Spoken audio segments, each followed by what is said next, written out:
Hey guys, Ravi here. Today we're doing another Dragon Ball Xenoverse 2 video. Today's topic, we are going to be looking at the thickest, the strongest female Majin build in the game. Let's get right into the video. Alright, let's start off the video with the skills. Now, don't click off. I understand you're seeing Beast and Ultimate Charge and you're like, man, what the hell is this? Man, this is not good for PvP. Well, actually, there is a different version of this build I have. I'm going to show it up on screen for a bit.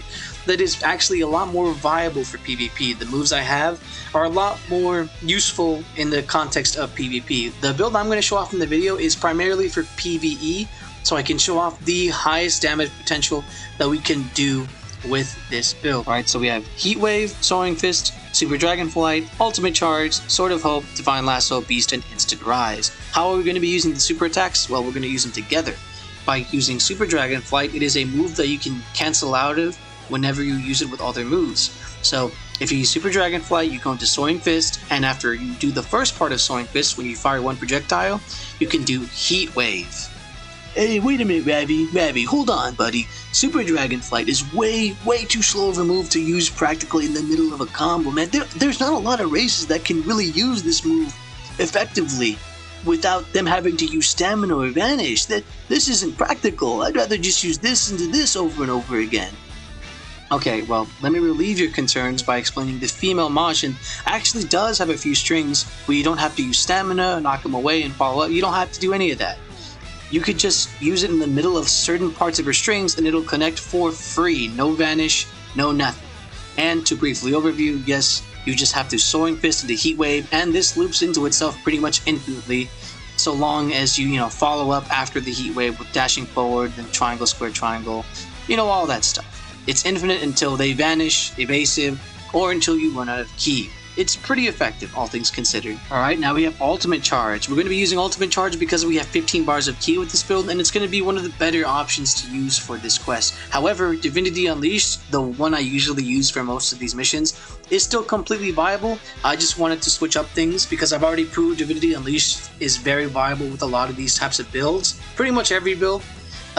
I'm just going to use Ultimate Charge for the context of this build, so I can pretty much just get ki back pretty fast and to show off how to actually use it even when solo. Alright, for the ultimates we're going to be using Sword of Hope. Sword of Hope is the best PvE strike ultimate in the entire game, and it's not even close. It is one of the lasting, if not the longest lasting ultimates in the entire game when you have 15 bars of ki.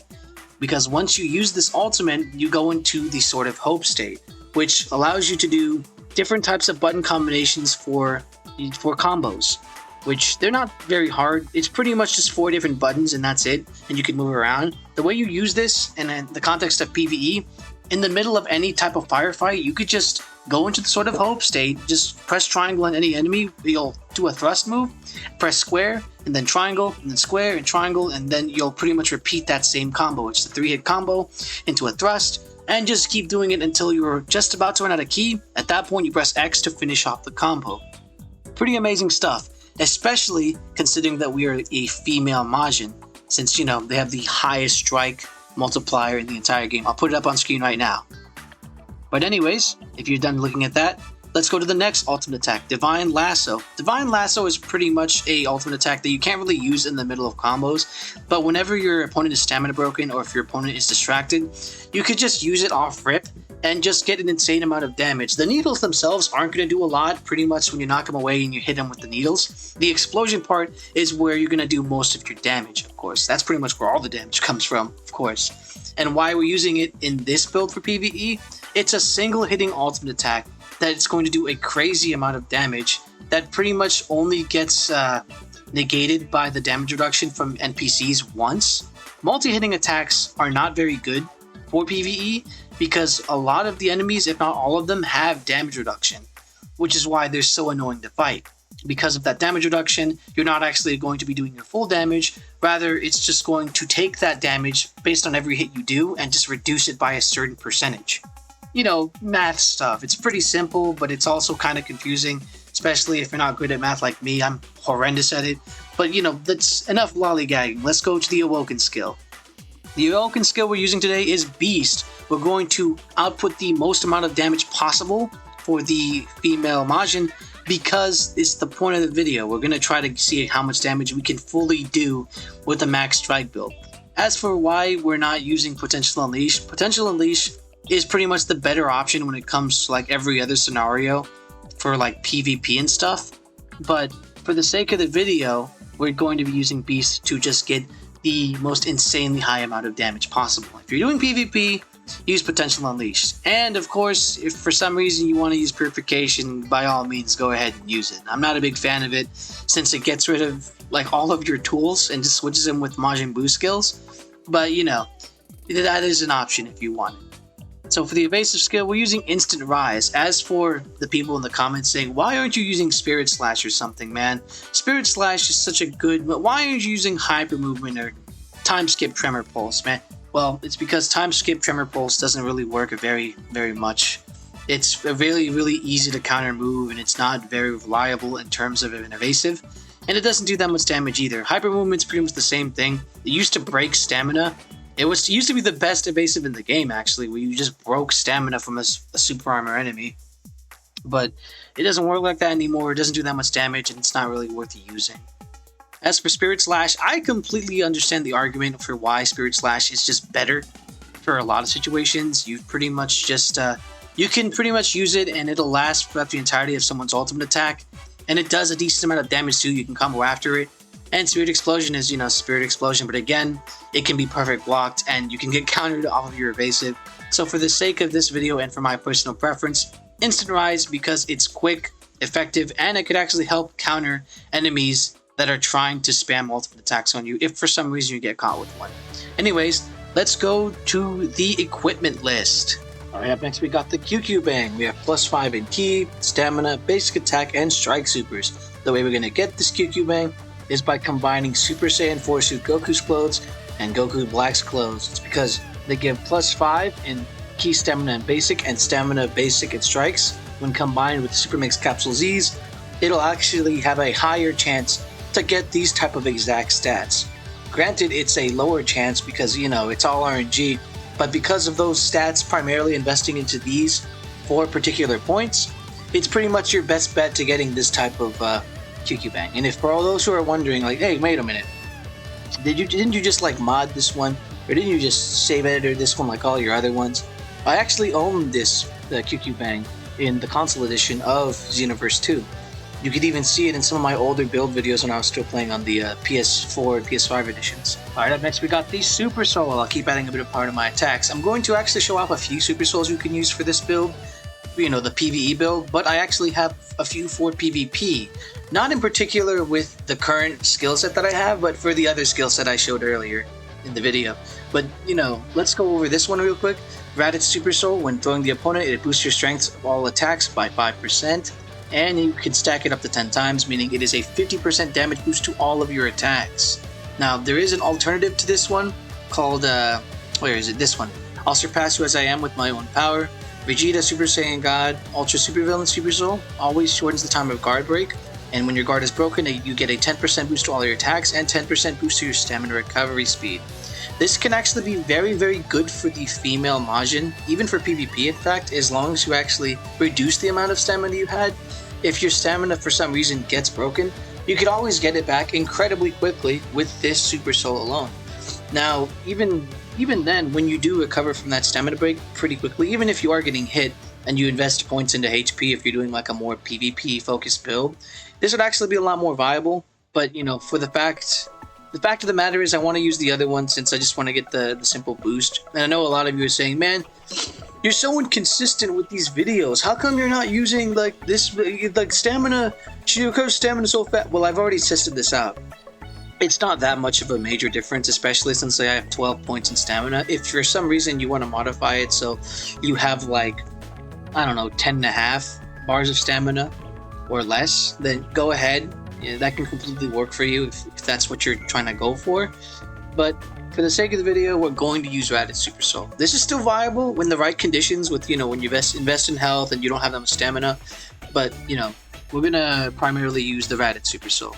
Alright, let's go to the next Super Soul that we're going to show off. Alright, this place will be your grave. It's Broly Super Soul. It decreases the amount of Ki restored by 25% in your base form, but when you transform, you'll get a 20% boost to all of your attacks, and your Ki restored is boosted by 25%. which pretty much cancels out the base form decrease of 25%. So this pretty much, when you transform, is a free 20% boost to all of your attacks. So if you were in Potential Unleashed, with the Potential Unleashed buff to all of your damage, plus the 20% you get from this Super Soul, you would be doing 35% more damage in total. It's pretty good for a lot of builds because of how versatile it is, or for pretty much every race that exists besides the Saiyans. And even then, if you were Saiyan, this would be an even better power boost to all of your attacks when you're just using it in PvP. You need to be more careful. A fantastic PvP Super Soul, it's Gamma 2 Super Soul. Once your guard is broken, you recover from a guard break, meaning you get a full free turn, and once your opponent uses an ultimate attack, when you have stamina, you will recover 25% of your stamina back, allowing you to pretty much evasive and escape that potential danger. Now, it is fantastic because this allows you to be in the fight much longer, and it lets you to be more aggressive with your playstyle. You can still play defensively and still be wise with your stamina, but if you want to be more aggressive and try to oppress your opponent, this is pretty good because you have pretty much your current stamina, plus if they break your guard, another whole bar of just full stamina for free. It is pretty OP, and I don't know how many people use it still, but it is a pretty good defensive Super Soul. It's just me and you now. Caulifla Super Saiyan 2 Super Soul, a great PvP Super Soul because once you lock on into an enemy, it temporarily boosts all abilities by 15% and temporarily moves the ability to lock on and off. Why would I recommend a PvP Super Soul that lasts temporarily? That's like 30 seconds, man. What makes this so special? Well, one important thing to note, this Super Soul doesn't last 30 seconds, it lasts for a straight minute. Pretty much, it lasts twice as much as the average temporarily boost Super Soul. And what makes this even more special, because of its strength, is that notice how it says all abilities get boosted by 15%. This means that instead of just getting a 15% boost to all of your damage, you're not only getting that 15% boost to all damage, you're getting a 15% boost to your speed, your stamina recovery, your ki recovery, probably your defense, I would like to imagine, just everything. All of that is boosted by 15%, which doesn't sound like a lot, but it makes a huge difference, especially for a 1 minute time frame in a PvP setting where a lot can happen in 1 minute. But anyways, I would highly recommend you try this out sometime, especially when you're doing PvP. Just try to avoid big maps when you're using this in PvP, because if you're in a big map, now you have to travel towards your opponent so you can actually utilize the Super Soul more effectively. So if you're using the Super Soul, make sure you're the host so you can pick a smaller map. I've cast aside everything for this. Is a decent PvP and PvE Super Soul in the context of Hyper Glass Cannon. What do I mean by that? Well, it's Topo's Gotta Destruction Super Soul. What it does is it'll always boost the strength of all your attacks by 30%, or around 30%. Why is it 30% when normally XXL is 25%? I don't know. The devs just thought, screw it, we're just gonna put XXL here. It just means it's big. They don't care. But anyways, increase the amount of damage taken from all attacks by 10%, reduces movement speed by 10%, reduces the amount of ki restored by 10%, and reduces stamina recovery speed by 10%. In the context for PvP, this is pretty scary, especially now that you have to be even more careful with how you use your resources like stamina and ki. Probably ki not so much if you're using burst charge, but stamina definitely. And now you have to be even more careful just to not get chipped by your opponent's supers or something like that, and you have to now keep in mind that you're slower. So of course, Hyper Glass Cannon is no exaggeration here. Besides that, for the context for PvE, why would you use this for PvE, you may ask, when I have the Raditz Super Soul and the Super Saiyan God Super Villain Vegeta Super Soul that can give me a 50% boost to all of my stats? Well, if you were to use this, maybe you just don't have the previous Super Souls I mentioned, the Raditz and the Super Saiyan God Villain Vegeta Super Soul. If you didn't have those, this would be a pretty good substitute. Or if you're lazy, you don't want to build up the grabs or get your stamina broken 5 times, then you can use this. Just remember that the Raditz Super Soul is superior and you have to stop being lazy and you grab your opponent 10 times. It's not hard. But anyways, yeah, this is pretty much a decent alternative. Now, enough about Super Souls. There's a lot of good PvP Super Souls I didn't bring up here. There's a lot like that one Super Soul. I'll put it up on screen. The freaking Frieza Super Soul. Any taller would be unnatural. That's a pretty decent PvP Super Soul. If you wanted to use that for like a small damage boost just passively as the fight goes on. But regardless, there is so many other Super Souls that I could have brought up, like that Gohan Super Soul that makes it so you get stamina back when you vanish, and you get freaking 25% damage boost. That's pretty damn good in the context for PvP. But other than that, it's there's a lot of them I should have talked about or could have talked about. But we're gonna stop talking about this segment with Super Souls, and we're gonna go straight to the fun part. The attribute points. Let's get right into that. Alright, so we got 132 in Ki, 33 in Stamina, 192 in Basics, and 200 in Strike Supers. As a quick disclaimer, and for some of you in the back, the very few of you that I know what you're gonna say, Ravi, what the hell, man? Where's my HP, man? This isn't a good PvP build, you damn liar. Why do you have so much points in Ki? Ki doesn't matter in this game. You're dumb, bro. Where's my 200 in Basic? You're going against your own word, you hypocrite. Well, I have reasonings for why I put the points of where I did. I am going to explain very briefly why I did the things I do and do the things I say. And it's because I've been playing this game for thousands of hours. I know what I'm talking about. So please, anyone that has any discretions or comments or any dislikes that they want to put in this video, go ahead. But I need you to just sit back and listen for a brief moment. Because I have thousands of hours in this game. I know what I'm talking about and I know what I'm doing. I understand the value of HP, value of stamina, and vice versa. I know it, bro. I know what you're gonna say, so just sit back and listen. The Ki, why is it at 15 bars? It's because of the very reason of how this build works and why it exists. We're going to cancel special moves into special moves very frequently. We're going to do amazing amounts of damage by canceling the uppercut into Soaring Fist into that freaking Super Saiyan 4 Daima Goku move. That particular combo will do insane amounts of damage, but it is very expensive. 4 bars of Ki doesn't seem like a lot, but that is a lot considering that if you want to loop it for longer amounts of time, and if you want access to certain expensive ultimate attacks like that Jiren ultimate or the Spirit Sword ultimate, which uses all of your Ki, depending on how long you use it for. That is going to be super important with this type of build as well, because having that Ki to your disposal is super useful. And as another note here, this is the 15 bar cap when you have +5 Ki and QQ bangs. This, you can't put any more than this number. This is the max you can get. The hard cap is 15. Put any more points than this, then those points are going to pure waste. At that point, just put it in health, because that would be more useful to you than just wasting points than putting and overstuffing this number beyond what it's capable of already outputting. We're going to go back to this in a bit and the health argument as well, because health is important, like I said before, but we're going to continue with this. Stamina is at 33 because this gives you 12 bars of stamina. Stamina is very important in this game. 12 bars is a very high number. If you wanted more stamina, I'm going to put the stats on screen for the Ki and the stamina stats and what you could put for the exact numbers. With +5 in stamina and Ki, by the way, on your QQ bang. That's what we're referring to here. This is extremely important to have at pretty much all times. Just having this this stamina at 12 is very, very, very crucial to this build. Why do I say that? Well, it's because the female Majins have the fastest stamina regeneration in the game when their stamina is broken. And having it at a decently high, but not too high number, like at 12, is actually much better for the female Majin. I could have put it at 11.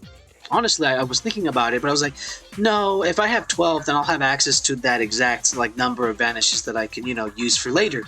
I think that would have been, I just thought it out way more precisely, a lot better than most people do when they consider stamina. And I don't mean to self-glaze here. I'm just stating the facts here. I think this is just a better number here for the female Majin. But anyways, the basics. Why did I not put 200 in the basic attack stat? It's because I couldn't. Honestly, I was going to, originally in this video, I was going to get rid of points and keys so I could put them in basics. But this very, very much bothers a lot of people. I don't know why, but it bothers a lot of people when the number of Ki isn't exactly into that bar. And I understand why. It bothers me too. But originally I was going to be like, oh, well, I'm just going to be barely under 15 bars of Ki. So I'll just put the points in basic to get the max damage and just not care about the 15 bars of Ki, like in a certain other build that I was talking about. And then Oh boy, so a few comments came in saying that their build was much more superior, simply because I knew for a fact they saw that the key stat or the stamina stat just wasn't exact, and they just left a very wisely educated comment on why my max damage optimization build was inferior, and just said a completely different type of archetype of build that didn't even I don't know, man. The comment section can sometimes be filled with the most intelligent people of our current society. But anyways, this is still a good number to have for very good female Majin damage. And plus they have a very good basic attack scaling as well. It's not as high as the male Saiyan, but it is pretty good regardless. Now, the Strike Supers, it's pretty self-explanatory. If you don't know, or if you're new to this game, female Majins have the best scaling Strike Supers in the entire game. More than male humans, or Earthlings, male Saiyans, male Majins, more than Namekians. They're just the best when it comes to Strike Supers. And I think I have the image here, too, of like the scaling for Strike Supers. I think I'll put it up on screen now. But yeah, they have the best when it comes to Strike Super scaling. And it's going to matter, especially for why it's at 200 as well. Since, like I said, it's to optimize the damage. This, in combination with the ultimate attacks and supers, is going to add up. It's going to do crazy amounts of damage. You're going to see it and all that. To all those lovely comments that actually held their very angry response saying this is a horrible PvP build, you're right. And you're wrong. Because I got the PvP build right here. Now, what makes this so... much more viable for PvP? What's the context? What changes? Instead of getting 15 bars, you get 11 bars, because I only put enough for 11 bars. Basic attacks is now at 200. Everything else is pretty much the same. 12 bars of stamina, 200 strike. But now the rest of it goes into health. So every 33-ish points, you get that 1000 HP raise. So that increases not increases, but rather the margin of error is now more at ease, because you could freaking relax a bit more when you're getting hit by some dude's basic attack combo that's doing either a good amount of damage or a low amount of damage. Because now you can just sit there for a bit longer so you could vanish and, build up your stamina back and all that jibber jabber. So I'm hoping this build satisfies the PvP side of the community a lot more than my previous video, since I think about the alternate ideas of what you can change with the build. I literally talk about it in the video, like what you can change for the PvP aspect sometimes. But, I'm glad I'm able to bring it up here for that side of the community. Now, this next segment, I am going to rant for probably a few minutes or more. So if you want to skip this rant segment, for those that don't care, they understand my argument, they're well versed, and they understand the perspective and they respect that opinion or whatever the hell, then you can skip ahead. But this segment is just for the particular people that can't get it through their skulls of why the build of how I do it and how I do things around here is how it is. So viewer discretion is advised. Now, to the actual venting part of this argument, if you're still gonna call my build trash, my PvE build trash because I don't have HP, and you're gonna be like, man, the PvP build you just put up, that is actually just way better for PvE. Are you stupid? You literally just freaking got rid of your whole argument right then and there. You're so dumb and dense, bro. You're clearly not good enough at the game in order to just make that argument, because PvP is different. And it's a different environment than PvE. PvE, you don't need health. The AI bots, even if they had jacked up amounts of HP and damage and all that stuff, are so predictable and are so easy to fight against. Even if they had an annoying amount of HP and damage reduction, they still aren't super challenging foes to fight. Maybe auto dodge would be a problem, but that's literally what this build was made to fight against. This build was made to fight against annoying ass enemies that auto dodge and have high amounts of damage reduction. And to the people that still don't believe that freaking PvE health doesn't matter, we have health capsules. We have health capsules, and you can't make the argument that health capsules are for cowards, because the developers put it there for people to use as a resource. They want you to use items in parallel quests because that's what they intended you to do. Because, it's an intended feature, so you're gonna use that feature, goddammit. I'm going to keep this last segment brief, because if I don't hurry up, this video is going to be way too long. Ki Blast Supers on a female Majin and hybrid builds. Why don't they work? The female Majin has the worst Ki Blast multiplier in the entire game. Any video that you've seen of a guy or a person doing like this is the strongest Ki Blast female Majin build in the game, they probably juiced the hell out of the female Majin to do as much Ki Blast damage as possible without knowing the fact that they have the worst Ki Blast damage in the entire game. So much so that you're literally wasting the potential of the female Majin's actual strength on something that would be much better for the female Saiyan, or better yet, the female Earthling. The female Earthling has much better combos than the female Saiyan, way more. She doesn't do as much Ki Blast damage as the female Saiyan, but she's pretty damn close. And the trade-off of better combos for slightly less Ki Blast damage is significantly better if you want a Ki Blaster. But like I said before, don't force Ki Blasters or just races that don't specify in a particular stat to make them do damage in that stat. You're wasting the potential of that character's talents, that race's talents, by just not giving them what their strongest, attributes. It's complete like blasphemy almost. It's like giving a Frieza race character the max amount of strike super damage. Why? They do good basics, sure, but they're not strikers. They're Ki Blasters. They want to have Ki Blasts. They aren't the highest in terms of Ki Blast damage characters, but they're pretty damn close to being one of the higher ones. Why would you ever put strike supers on a Frieza race character that has another horrid multiplier in strike supers? But you get my point. Why don't ever try to freaking listen to these people saying, oh, this is the strongest hybrid female Majin build, or this particular race build, when if they don't know the actual multiplier strengths of that character. And even if they did know it, why would they go out of their way to just make a character just an objectively worse variant of an already existing archetype character? Why? It's very uninformed and very ignorant. It's very oblivious to give misinformation like that to freaking Xenoverse players. It's like telling people to use Gigantic War in raid quests. Gigantic War in raid quests is the most annoying, unhelpful thing you could do for any teammate ever. Don't ever do that to people, because that just makes it so you're gonna get kicked out of the lobby instantly for doing something like that. Plus, you're not even getting that much good damage anyway if you do that, because you have to be low health to get the max amount of damage of it. Plus, you're wasting 5 bars on an ultimate that does mediocre damage when you can get 10 times more of that when you just spam Bending Kamehameha or Bomber DX. But anyways, I'm going on a completely different tangent here. The basic point, don't do hybrid builds, don't do Ki Blast builds for the female Majin. Horrible multiplier. Do your research on what the race is actually meant to be supposed to be using. You know what I mean? Like, it's supposed to, what is the race's strengths that you actually want to amplify in a build like this? And that's why I'm here. That's why I'm trying to inform the Xenoverse community. This is how you should be looking at certain build archetypes, and you can change them around a bit here and there, but don't do stuff like giving a female Majin Ki Blast supers. Anyways, I don't care if you think it's fun. It's not good. It's not optimal. You're just hurting yourself at that point.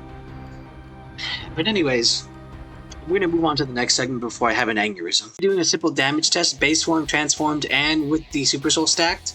We're going to first display some of the infinites that the female Majin is capable of. She can do the triangle infinite, which is this.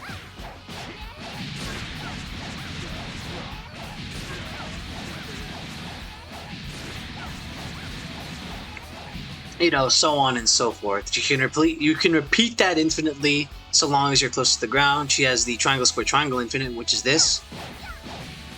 Dash forward, repeat the same combo, or just put a little bit more triangles in it. Or we could do the alternate version, the 5 light 3 heavy combo, but the infinite version of it goes like this. Dash left,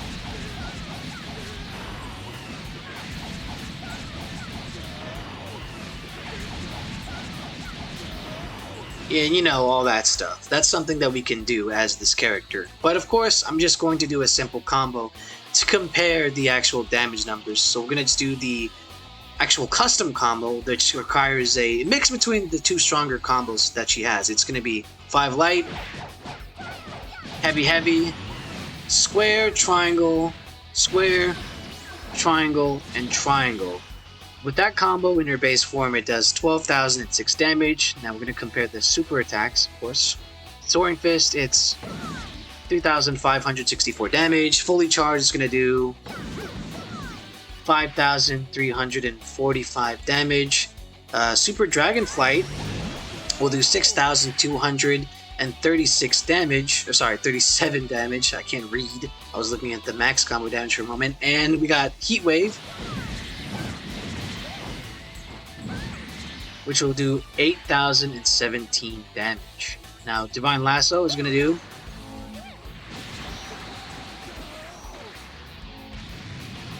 11,064 damage, and Sword of Hope, we're actually going to have to make it so they have infinite health for this. I'll turn it back off once we're no longer doing it. We'll do around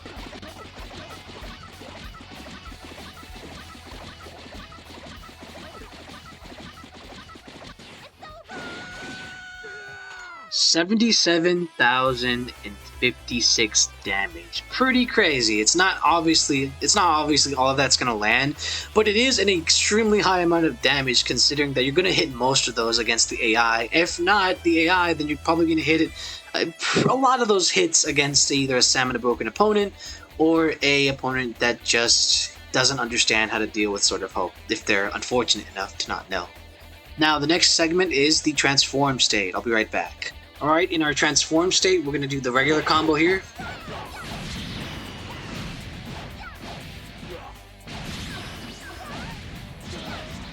$15,605 damage, and there is an alternate version when you're specifically in Beast. Let me show it.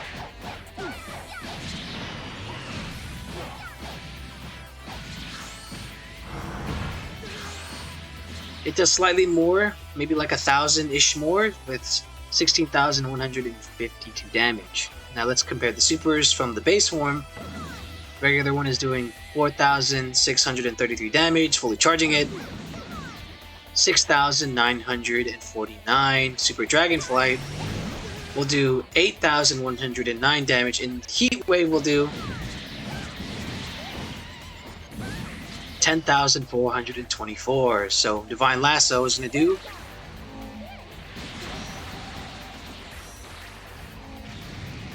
16,697 damage. Now for this next segment, like I said before, we're going to put the health at unlimited so he doesn't die. Let's see how much damage we're doing now.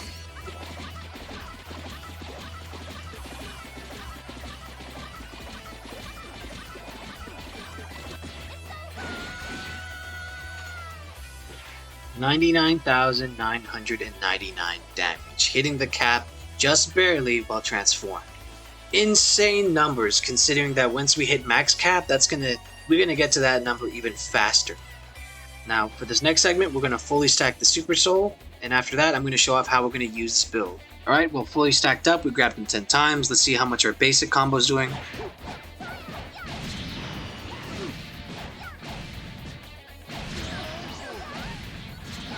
$21,617 damage. It's 2 full health bars off of a single combo. That's crazy. Now, the Beast variation of that is going to do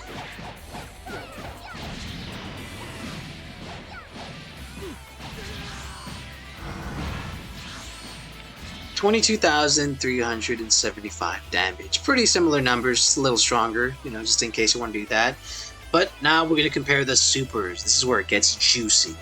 Freaking Soaring Fist is going to do 6,415 damage. Fully charging it does 9,621. Super Dragonflight does 11,227 damage.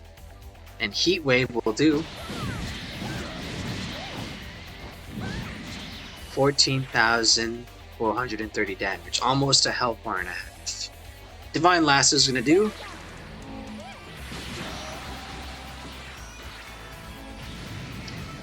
19,913 damage, and Sword of Hope, we gotta switch it to unlimited here.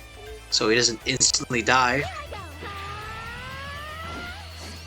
It's gonna do about...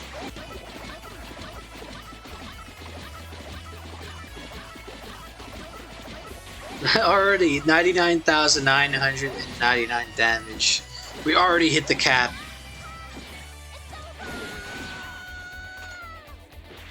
And we already hit the cap earlier than expected, and wow, just immeasurable numbers at that point, beyond sort of Hope's just scopable range when fully landing it.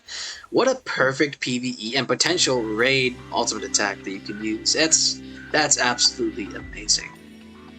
For this next segment, I'm actually going to show off how to use the skills together, like properly in a combo. So we're going to do something like this.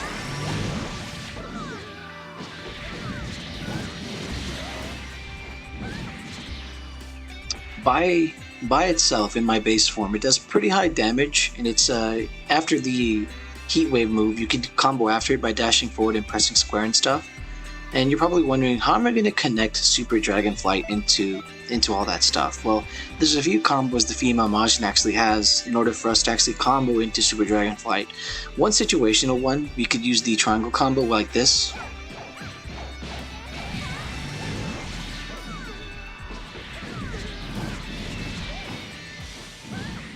And then, you know, just keep the combo going. But another really reliable combo that I do all the time is this one.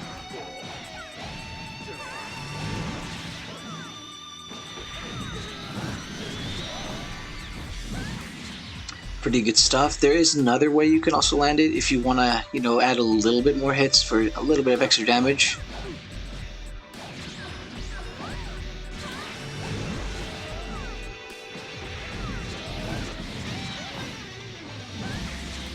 Pretty good stuff, pretty good stuff. Now, you can imagine when transformed that does way more, so I'm going to actually show off very quickly how this is going to look when we're fully stacked and transformed, so give me a moment. Alright, so we're going to do a damage test. This is a fully juiced and super powered beast female Majin with the 50% damage buff of Raditz Super Soul. This is going to look like.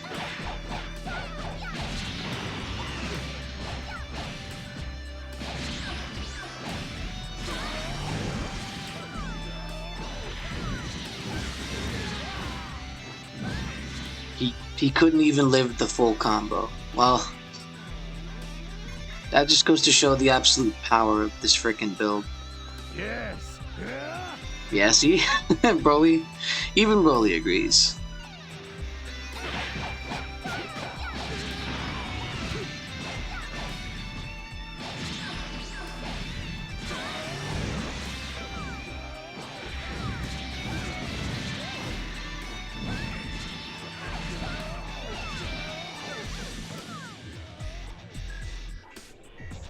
I say this in every video, this is the best partner in the game, it's not even close. Hercule's the best Super Soul or partner Super Soul in the game for AI because whenever you kill an opponent, this makes it so you get a 5% damage boost. And if you have 2 Hercules, that's a 10% damage boost. Kill 10 enemies, you get a 50% damage boost or a 100% damage boost because you have 2 Hercules. Very, very good. You're basically doubling your damage when you kill 10 people. I chose technical so they don't do too much damage and take the kill by accident. And also, this character is better than Videl because his combos keep enemies in place and stuns a lot more. But anyways, this moveset is better overall for this character because this stuns, this defense, this is stamina regeneration. This stuns opponents, or rather, it makes them distracted. This distracts opponents, and this is a 2-bar basic. And this is the best costume in the game. Lol, funny. Next segment, we're going to go to the quests. For this next part of the video, we're going to be beating one of the most annoying hardest parallel quests in the game, solo. The enemies have extremely high damage reduction because they're weak to certain other moves, but that doesn't matter when we have such high damage already. Plus, the auto-dodge enemies are going to be a problem, but with this build, I promise you, we're going to do just fine. Also, like I said, if you wanted to run the Hercule or the double Hercules, because they're the best partner in the entire game, you can, but I'm not going to because I'm going to show off how strong this build is by itself, just to prove a point. Anyways, I'm gonna stop talking, I'm gonna let the gameplay speak for itself.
appeared out of nowhere at the last segment. I pretty much did it without healing. Beat it within 10 minutes 30 seconds. That's pretty good. Z rank, as expected. You didn't have much to teach me anyways, but you know, yeah, that's pretty good. We beat it within a very reasonably fast time. For a mission like this with all these types of enemies, we beat this very, very quickly. Alright, well I think it's time to end off the video. If you made it this far to the end of the video, thank you so much for watching. Please don't forget to like, comment, and subscribe. We are actually getting really close to 1,000 subscribers. I never thought that I would actually make it this far on YouTube by just posting gameplay videos of Xenoverse and stuff. Even if I'm a niche tuber or something like that with like a small community of people that like watching my stuff, I actually greatly appreciate you guys coming back to watch this. I didn't think that knowing so much information about such a niche little title like Xenoverse would ever get me anywhere. And even then, it still hasn't, obviously, but you know, it still makes me really happy that I'm able to help inform the Xenoverse community with little things here and there that the game doesn't tell you, so I can help guide newer players onto how to properly, you know, build characters and play the game. It makes me so happy that you guys were able to get me this far. Like, without you, I would pretty much just be doing the same thing I would be doing, but you know, without the content creation and information giving. Other than that, yeah, thank you so much for watching. You guys are the best. If we can get to 1,000 subscribers before the end of this year, that would be amazing. And again, sorry this took so long. Life got in the way here and there, but I'm going to try to get this out as soon as I can. But I love you all. Thank you so much for watching, and have a good night. Or good morning, wherever you are. Goodbye.